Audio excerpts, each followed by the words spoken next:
Welcome back, guys. Today we're going to talk all about conflict.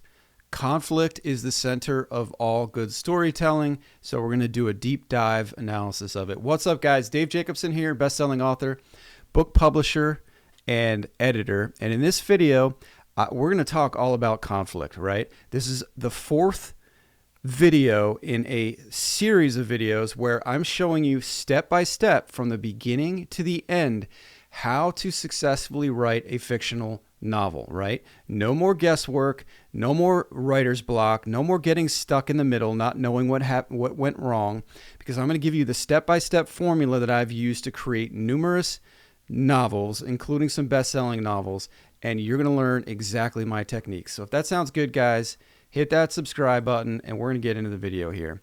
So for those of you just joining us, this is a 30-part step-by-step story development process that I developed after years and years of writing, right? So just to give you an idea for how successful this process is, and the goal of it is to make your writing more efficient and to help you write better stories faster, okay?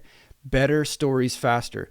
So to prove that this accomplishes that goal, my first novel that I wrote took me 5 years, okay? The second one took me a number of years as well. And the most recent one that I wrote, just finished about a month ago, was an 84,000 word novel, which took me about 2.5 months to complete, right? So if anyone's ever tried to write an 84,000 word novel before, you know that that's a very short amount of time to be able to write a novel. And the reason I was able to do that so quickly is because I was using this exact process that now I'm teaching you, okay? So it's a 30-step process. We already talked in video 1 about step 1, okay? We talked about step 2, 3, and 3 as well in the last 2 videos. Today, and then we talked about step 4, and today we're going to talk about step 5, okay? Before we do that, I'm just going to briefly recap for those just joining us what the other steps are about, okay? Step 1 is to come up with a working title. I know it sounds counterintuitive, but actually the title is the most important text associated with your novel or book, so it's important to get it right out of the gate. Also, by choosing your title first, it gives you exactly the direction you need to go in because it severely narrows the scope of what your novel can be about. And that is good to avoid writer's block, guys. Writer's block comes from having too many possibilities and not narrowing the scope. So by starting with a strong working title, number 1, we know that we're going to have a great title at the end of this process, so there's no guesswork. And number 2, we know the direction of our novel. So for our purposes, as an example, I chose the working title, Dead and Breakfast, right? Okay? So then we moved on to step 2. In video 2, we talked about loosely describing your protagonist and antagonist. Okay, so if you haven't watched that video, definitely go back and watch that video next, because it's very important that you get all of these steps right before you move on, okay? So basically the protagonist is the hero of your story, and all good storytelling has a protagonist and an antagonist or an antagonist force. That means that the protagonist has some goal, the antagonist has the opposing goal, and they can't get both they both can't get what they want, which creates conflict and tension in your story. The conflict and the tension in your story is what keeps people reading, okay? So go back and watch that video if you haven't already. I'm going to quickly read through this so you know what we're doing in our particular example. But this is the antagonist and protagonist that we came up with for our purposes. Again, guys, we're writing this book together, okay? So I'm going through the steps with you so that you can see exactly how I think about this stuff and how we do it together, all right? So for step 2, in video 2, we came up with this antagonist and protagonist. A girl ghost lives in a bed and breakfast along with her parents. They haunt the bed and breakfast. They run the bed and breakfast. They run it for other ghosts. The other ghosts use the building as a bed and breakfast. It's a bed and breakfast for the living as well, okay? So that's basically what's going on. And the girl is our protagonist, right? And now part of the step is to give your protagonist a goal and to give your antagonist an opposing goal. So the goal that we chose, right, was, hey, the girl has the goal of helping her parents smoothly run this D&B, okay? That's what she wants. She wants to help her parents.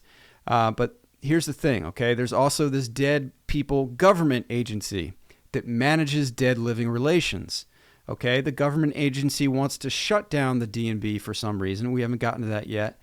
And if and when that happens, the family will lose everything. They'll lose their business. They'll all be deported to Hades or hell. And the ghosts can only stay in the living realm if they have a running business. Okay, so that's how we create this tension, right?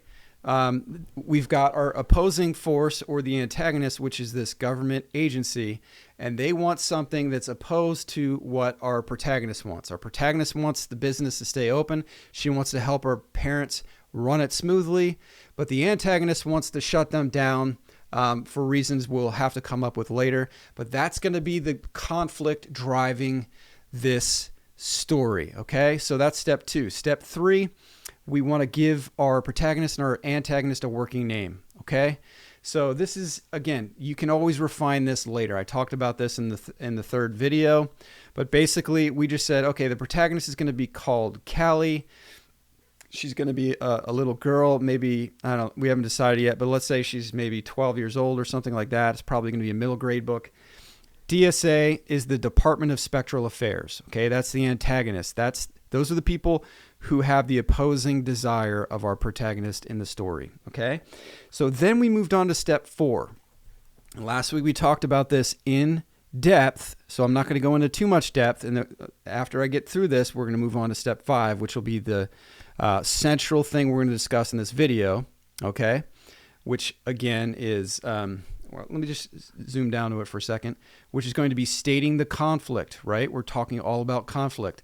But before we get there, before we know the conflict when we're developing our story, first I like to give my protagonist some qualities or traits that make him or her likable and easy to sympathize with, okay? I'm not going to spend a lot of time talking about this, but it's important because if your readers don't care about your protagonist, they're not going to read your book, guys, okay?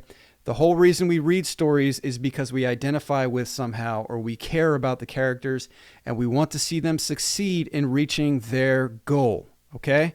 That's why we read stories.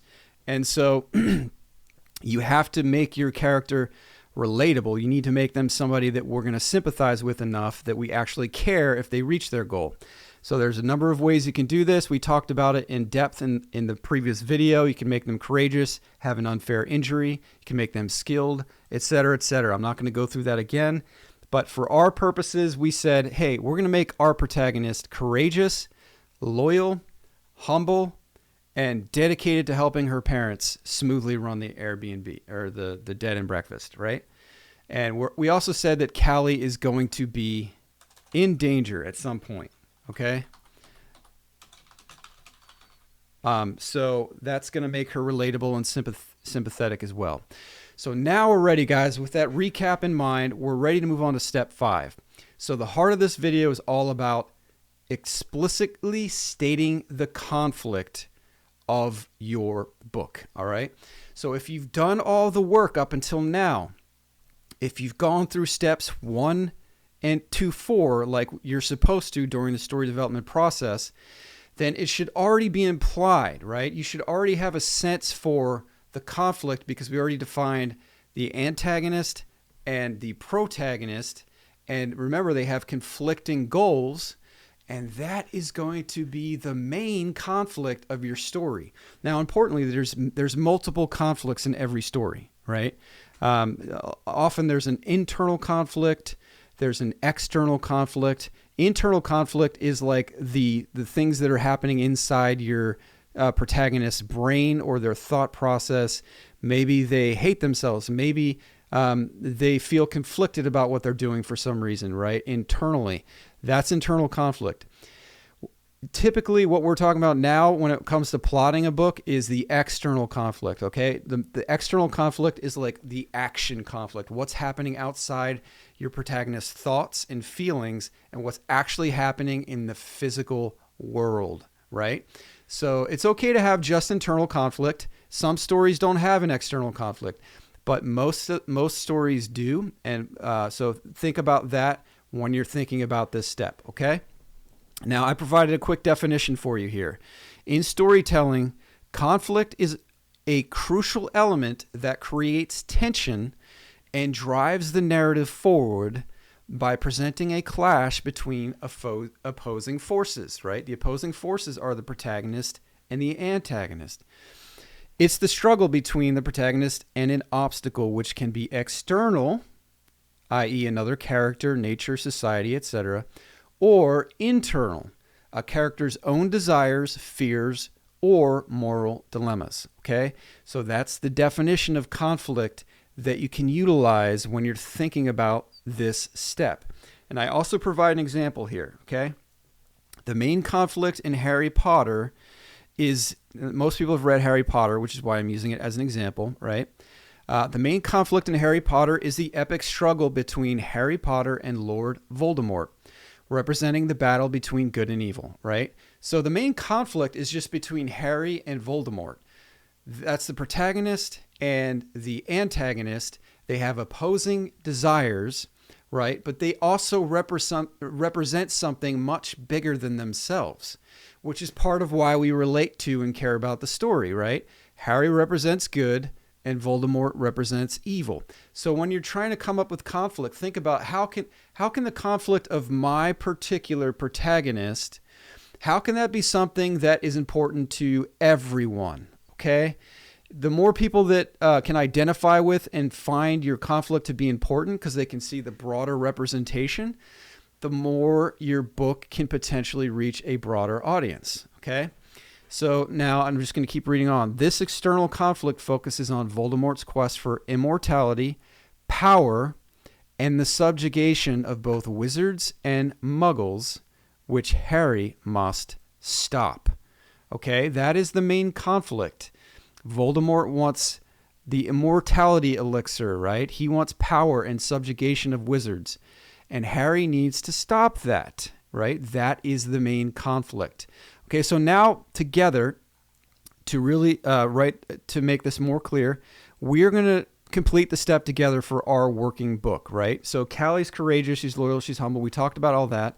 But what is the main conflict? Well, in step 2, we talked about the antagonist and the protagonist. Callie's this ghost. She wants to help her parents smoothly run the Airbnb. And the antagonist, for some reason we haven't gotten into yet during the story, wants to shut that down. Okay? So that's the main conflict of the story. Callie wants to help her parents run the bed and breakfast,